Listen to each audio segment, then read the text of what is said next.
As time has passed, horror as a genre has evolved in the way that it needs to approach scaring the audience, because people now are far more exposed to the genre and the feeling of being scared by movies than they were back in the 70s. And one of the effects of this ever-escalating intensity in the genre is that many older horror movies that were once considered the scariest movies in the world don't have that same effect anymore. While The Exorcist is a contender for my favorite movie of all time, I can't deny that it's not a movie that leaves me shaken in the way it did for people back when it came out. Halloween has never scared me, even though again it's one of my favorites, but one horror movie that released during this period that I think is still very much capable of being viscerally frightening in the way it was back when it came out is Tobe Hooper's 1974 film, The Texas Chainsaw Massacre.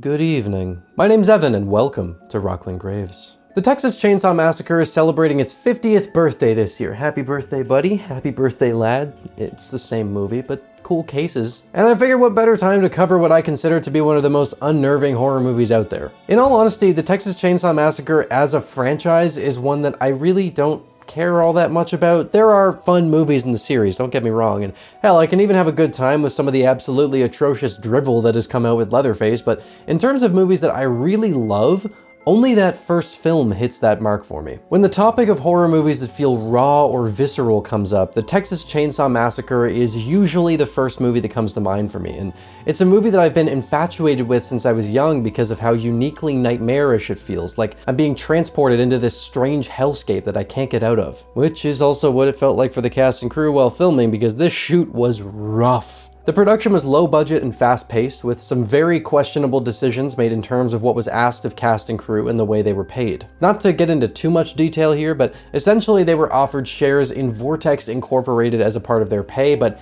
the actual values of those shares were not really presented accurately because, unbeknownst to the people being offered this strange payment, Vortex only owned 50% of the movie's profits, which meant the shares were actually only worth half of what the payees understood them to be. I'm sure that was a nice realization. Oh, and the production was also kind of like directly tied to the mafia, so that's cool. Honestly, the worst stuff though was in the actual conditions on set. Filming in the blistering Texan heat is already rough, with temperatures peaking at 43 degrees Celsius, and it wasn't much better on the good days. The cast also weren't permitted to wash their clothes since the movie takes place over the course of less than 24 hours, and doing so might have meant some people would lose clothing or that the clothes would change color, which would hurt the film's continuity, and they didn't have the budget to replace any of it. The Sawyer house was very stuffy and wasn't cooled, and to make things all the more peachy keen, the animal bones were all real, as was the blood spattered on the walls and the animal corpses, which were snagged by Robert Burns, the film's art director, who drove around Texas looking for remains of animals to use in the set. Safe to say, things were hot, dirty, and sticky. Oh, that's the wrong script. It was bad. Many injuries or close calls were had during filming, which I will talk more about later, but suffice it to say the process of filming this movie was an absolute nightmare. But that horrific feeling translated to the movie itself and is absolutely one of the main reasons that it feels so real. It's nauseating and nightmarish, but not nearly to the degree that the people on set found it to be. It sounds like there was slightly more care for the cast and crew on this production than your average Mr. Beast video. This is one of my all-time favorite horror movies. I'm so excited to talk about it, so let's dive in.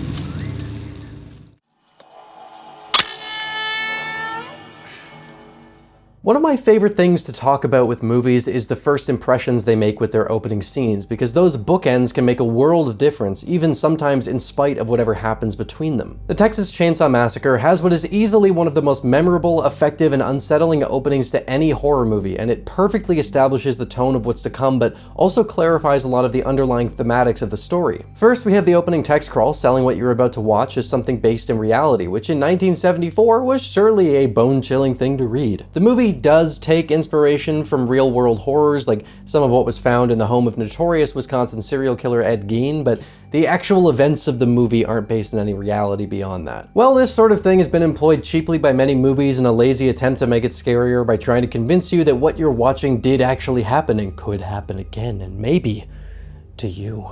there is actually more to it here than that. It was a response to sensationalist media making the world seem far more harrowing than it actually is, focusing more on horror stories and presenting them in a way that was more about trying to keep the viewer's attention than it was informing them. It also had to do with many huge world events being greatly misinformed, with things like Watergate or how the American government acted during the Vietnam War. Hooper was also inspired by how callous news coverage of really nasty events could be, which is reflected by a completely monotone voiceover during the opening credits talking about grave robbing, along with other broadcasts talking about things that should elicit more of an emotional reaction. That sort of thing was also the reason Hooper decided to put Leatherface in a mask, since the nature of this sort of news coverage made him think that man was the real monster here, just wearing a different face, so I put a literal mask on the monster in my film. There's a lot of commentary present in this seminal horror film, and what I really appreciate about it is how it's not something that feels like it's placed on top of the story to try and shove the ideas down your throat. It's just that these bits of commentary are reflected in the actual story itself and in the way it's presented, which is the best way to make the themes in your story actually resonate. When they're baked into the story like this and you don't even realize it's really happening until you're mulling things over after, that's when these things tend to leave the most potent impact. That opening narration is voiced by John Larroquette, and you may be wondering, well, with such a limited budget, why would they outsource the narration to someone who would need to be paid and not just have someone who is already on the cast or crew hop on the mic for a minute? Well, the reason for that is because Larroquette was compensated with nothing more than a joint, which is about the most 70s thing I've ever heard. After that narration, there is a haunting and sickly sight of bodies that have been dug up and put together in some distorted art display, melting away in the sweltering heat as they rot outside of their graves. This is such a disturbing image. It's a perfect first look at the world we'll be entering, as well as establishing how dehumanization and a disregard for the value of life is permeating society, but it's also a perfect segue into those news broadcasts. The opening credits not only establish some of the themes of sensationalist media being callous towards the humanity and the things they're talking about, but also serve to create this sense of a dreamy hellscape, which is something that continues on through the movie. Accompanying these news broadcasts are deeply eerie infrared images of solar flares, which literally look like the air of hell burning in the atmosphere while the industrial soundscape blares on. I'm not sure I'd go so far as to talk about this as the soundtrack, although there are a handful of actual songs that do play at different points in the movie. Partially a budget thing, but also an intentional stylistic choice is that the movie's quote-unquote score is basically just meant to reflect the sounds that animals would hear at a slaughterhouse, with lots of echoed clanging metal and industrial machines whirring away, and it's easily one of the most effective soundscapes in any horror movie. Animal cruelty is another thing that was being touched on throughout the movie's story, so dehumanizing the victims and making it feel like they're in a slaughterhouse of their own was something that was done to emphasize this. Also, if you think these themes are too subtle to actually come across to anyone, keep in mind that Guillermo del Toro decided to go vegan after watching the movie, so it's definitely working. I know for myself, the soundscape in particular really does make me ponder the treatment of animals in that industry, and it makes me pretty uncomfortable.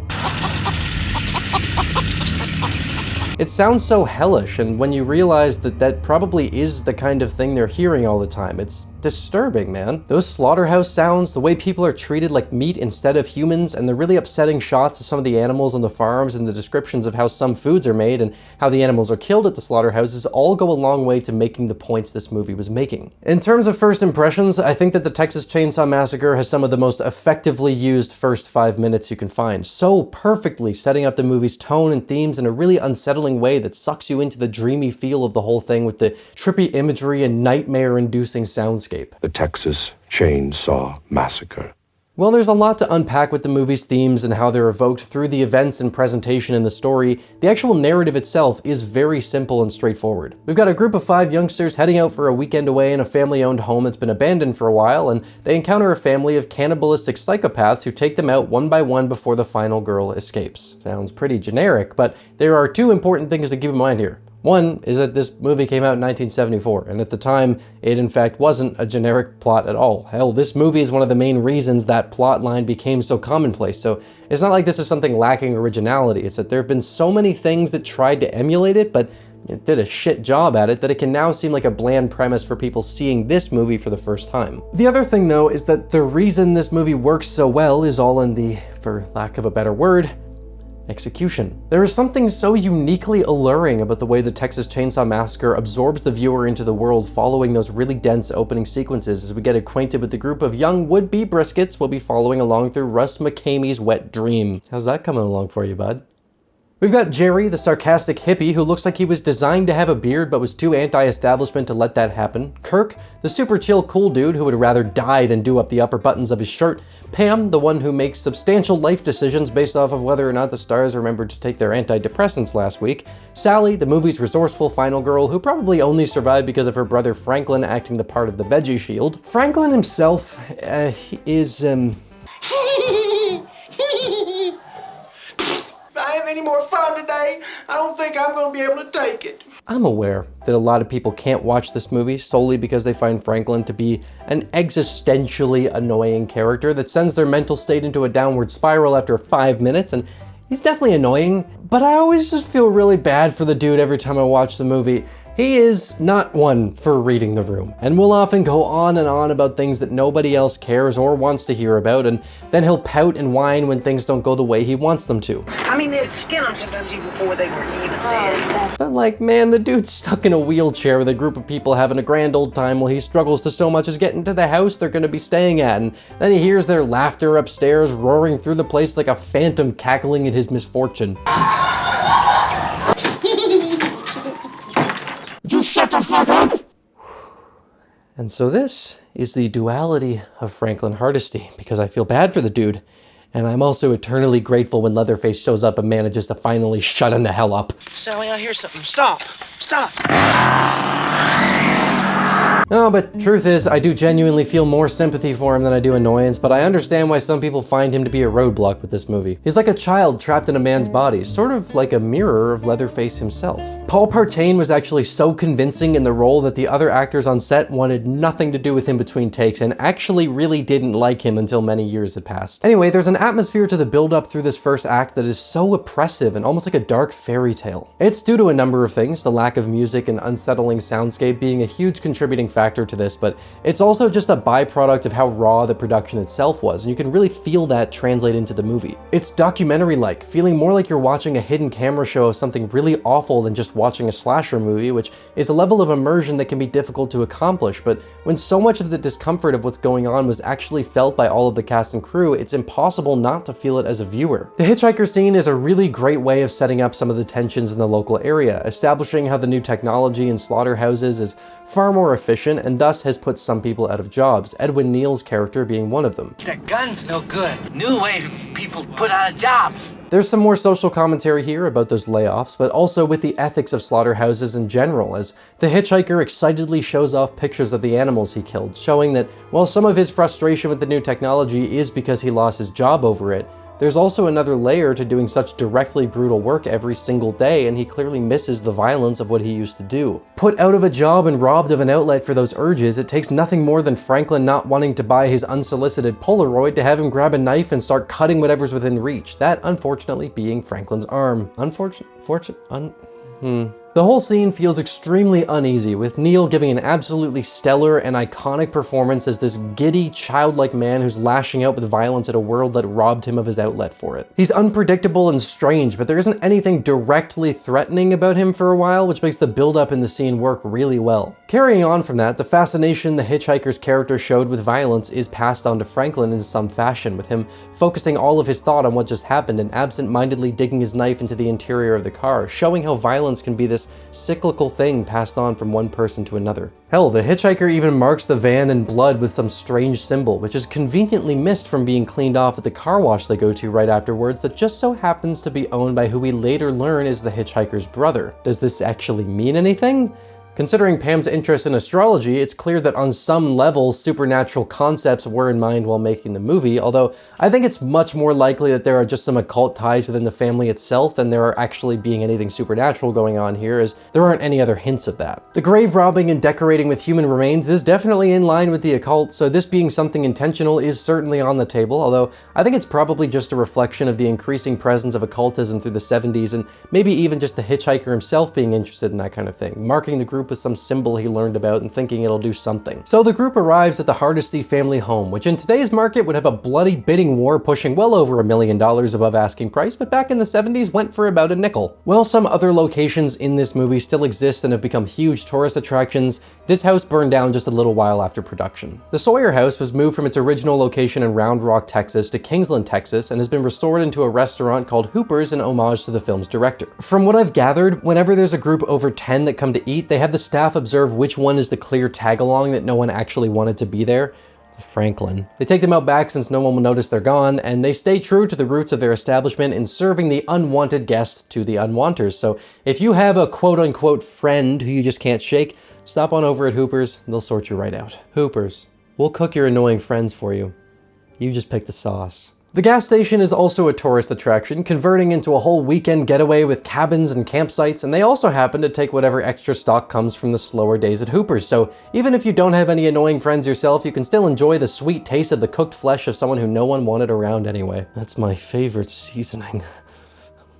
I would love to see these spots someday, but I am Canadian and we are legally forbidden from going anywhere with temperatures exceeding 5 degrees Celsius. You have no idea the amount of paperwork I had to fucking do in order to get this studio even installed in my igloo, because they were worried that the studio lights were gonna melt the walls and maybe warm me up a little more than I should be. So I have a little dude in the corner over here who has to come over every 5 minutes and place a new block of ice in front of my studio light so that I don't feel the warmth from it. The horror side of this movie is one that I still find to be incredibly effective even after 50 years of other movies iterating on what the Texas Chainsaw Massacre did, because the truth is that it needs no iteration. People will often walk away from this movie and look back on it with memories of tons of blood and gore, and it may even feel that way while you're watching it, but the truth of the matter is that there is barely any fully on-screen violence and not much blood at all aside from what's part of the set design. The psychological impact of the implied violence is something that I've always been fascinated by with this movie, and despite most of what happens not being shown in detail, I find myself having a much harder time with some of the violence in this movie than I do with far gorier films because of how grounded it is. The introduction to Leatherface is fucking terrifying, and I'd easily consider it one of the most harrowing sequences in any slasher movie. It's honestly the perfect template for the things that can make this subgenre scary. Kirk and Pam go wandering off to a swimming hole, much to their chagrin find it to be dried out, and while they're out, they stumble upon another property where Kirk figures they may be able to bum some gas off whoever lives here since he can hear a generator running. Right away, the amount of detail in the set design makes this feel very unsettling, with these bizarre decorations on the surrounding bushes and trees, like this stab pocket watch, which is perhaps a bit of anti-establishment imagery for these people who feel betrayed by society, quite literally punching out the clock. I really don't think it's all that far-fetched considering how much work went into the smallest details in the set design of this movie, which provides some of the most believable macabre imagery since so much of it is actually authentic. The real animal bones and body parts definitely made being on these sets an unpleasantly stinky time, but you have to admit that having your actors actually be disgusted makes it pretty easy for them to look disgusted on camera. Things would have been all fine and dandy if they just accepted that no one was around and went back home, at least in theory, but good old Leatherface Sawyer is about to reinforce one of horror's most basic of principles: mind your goddamn business.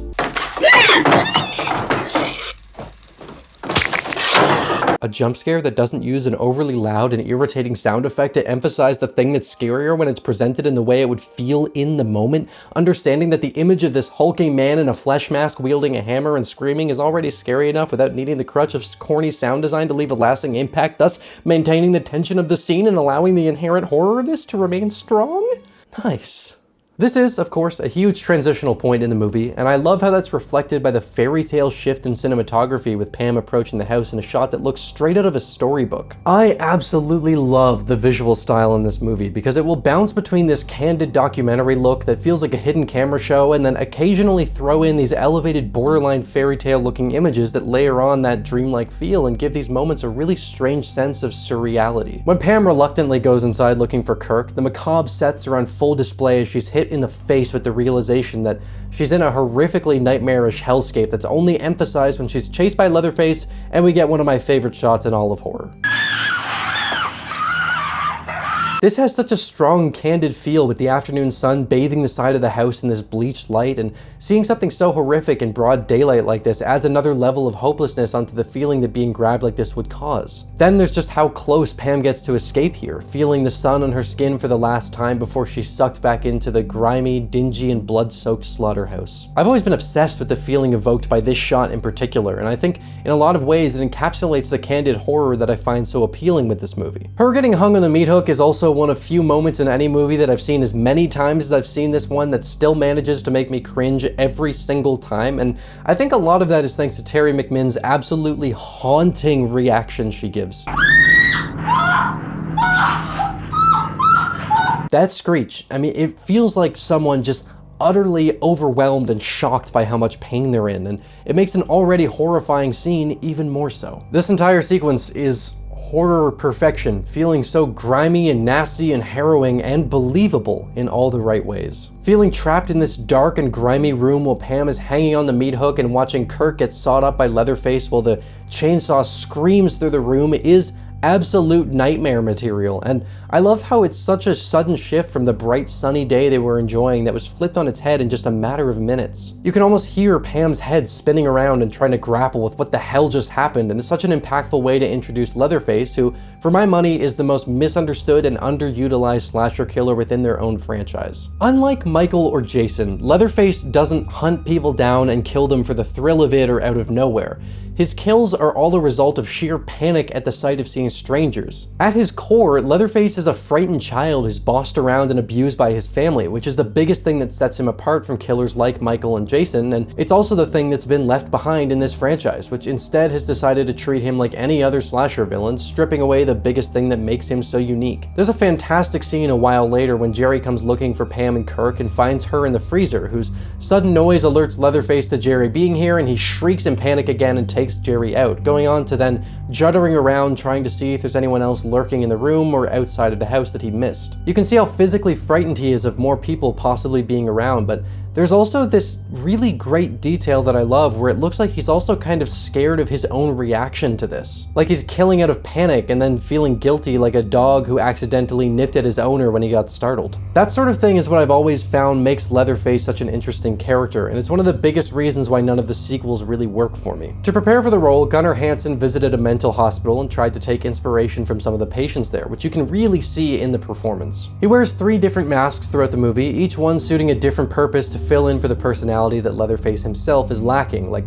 a young child who's stuck being unable to find their own identity. There's the killing mask, which is the one he's wearing when we first meet him, the old lady mask, which he wears while preparing food, and the pretty woman mask, which is what he puts on at the dinner table to doll up. That's an insanely disturbing idea that I think we've all gotten like too used to, because we've just been, thinking about Leatherface for our whole lives, because that's the kind of people we are. But think about, he's removing the faces from people he's killed and wearing them himself to try and fill in the empty space in his own head. And yet again, that's an angle that's been massively underutilized by the sequels. Sure, he wears multiple masks in the other movies, but it's how core those are to his character in the original that make it such a unique thing. In terms of the choice of weapon for the killer, Tobe Hooper was in line at the store one day and was getting frustrated with how long it was taking. He was looking around, scanning the shelves, and he spotted a chainsaw on a rack and thought to himself that it would be a good way to work through the line faster, which I can tell you from personal experience is effective for a short time. Some Karens will start making phone calls, but you'll get your zip ties faster, as long as you just leave quickly. I don't think this version of Leatherface is just the best one in the franchise by far. I also think that he's easily one of the most frightening and unsettling villains in horror, but also one of the most sympathetic because of how he's clearly stunted and abused by his family. The Sawyer family consists of the hitchhiker, the old man, the 124-year-old grandpa, and the corpse of grandma, who looks a bit like myself after finishing Shadow of the Erd Tree. I thought I was a man before that. I knew nothing.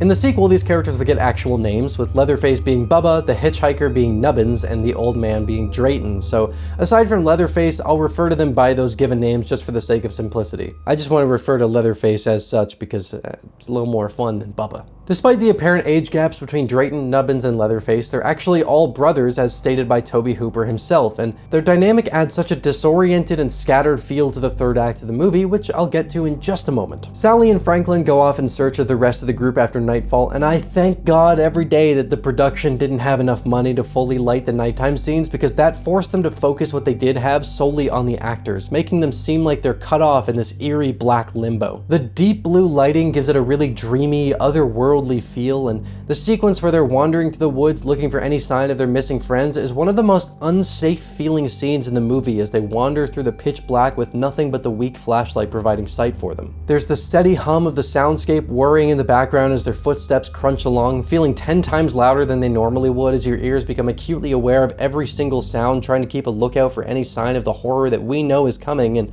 when it does, it hits like a truck. Sally, I hear something. Stop. Stop.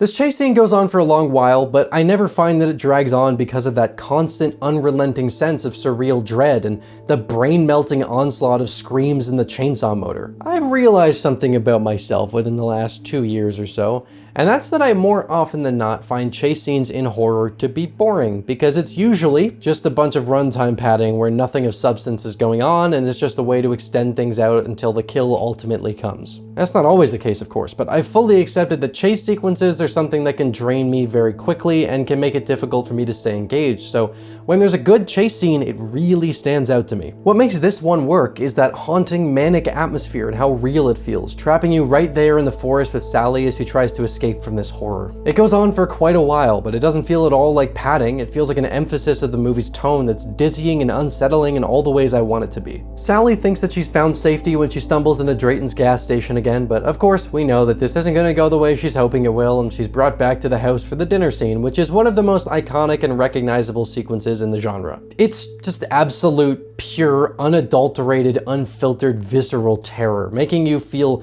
strapped in this chair at the table with this disoriented and horrifying family thanks to how in-your-face and intimate the cinematography is, with these uncomfortable close-ups of Sally's crying, mortified eyes like they're being pushed to the absolute brim of human terror. It's just utter insanity and complete sensory overload in a way that I really haven't seen replicated in quite the same fashion. The only thing I can think of that elicits a somewhat similar feeling to this would be the third act of Mother, which is one of the most stressful movies I've ever sat through. Also really good though. Drayton is a fantastic horror antagonist, and I love how he's fronting as this man who doesn't want to be violent but is committing these atrocious acts out of necessity, but when he's egged on and pushed far enough, he just can't help but take pleasure in killing. I just can't take no pleasure in killing. You're full of shit, Drayton. He seems like someone who was probably raised with good manners and etiquette, but his true nature just shines through too strongly. It's impossible to fully explain the effect that this scene has beyond calling it pure manic insanity and sensory overload, and it's always a scene that I find really hard to sit through because of how overwhelming every single element of it is, and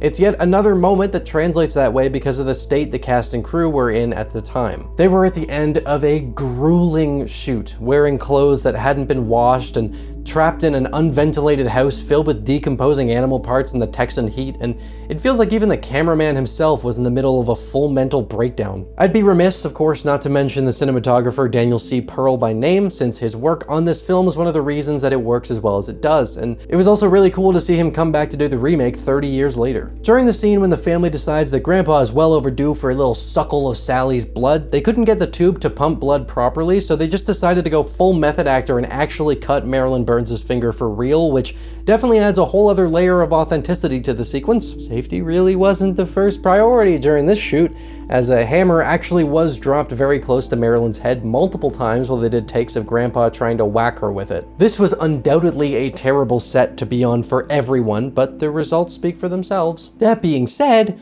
I'd prefer this kind of thing didn't have to happen in the future to accomplish the goals. Sally takes advantage of her one opening during the family's constant arguing and crashes through a window, running off down the road and being chased by Leatherface and Nubbins. I remember seeing images of this when I was a kid and being absolutely horrified by it, and it's another moment where the extreme rawness of the presentation serves to make the scene feel like a hidden camera show. This is just perfect horror movie imagery. She gets sliced up a bit, but Nubbins is run down by a truck and Leatherface fucks up by dropping the chainsaw on his own leg, and this is another scene where the actor was actually hurt. There was a metal plate underneath Gunnar Hansen's pants here with some meat and fake blood packed in to sell the effect, but this was a real chainsaw, and when it landed, the plate immediately began heating up from the friction and burned his leg. Hooper said that basically everyone on set was injured in some fashion at some point during production, and it took a number of years for some people to warm up to him again, which I don't really blame them for.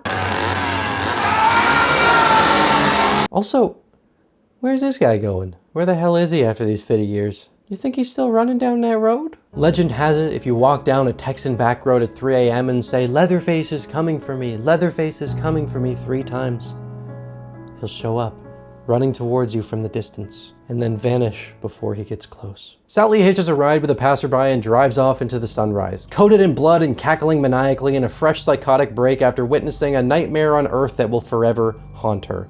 And the movie closes with the purely iconic scene of Leatherface's chainsaw dance in the sickly orange glow of the sunrise as he realizes that one got away. I've been fascinated by this movie since I was a kid, and my appreciation for its horror and raw presentation has only gotten stronger as the years go by, and I continue to revisit this masterpiece and pick up on new details every time. I think it's the biggest example of a franchise misunderstanding what made its roots so effective, regardless of whether or not the different approach resonated with audiences. I can't think of another movie that feels quite the way that the Texas Chainsaw Massacre does, and I find it to be one of few movies that is genuinely unnerving to watch after so long. Leatherface himself is an incredibly unique and frightening villain who's also a sad and sympathetic character because of how he's basically just a scared child acting out of panic. The movie's tone is utterly nightmarish and disorienting in all the best ways, while also feeling very grounded and raw, which is a hard balance to hit, but is done to great effect here. It's a perfect horror movie to me. I may not love it as much as things like The Exorcist or Halloween, but yeah, this is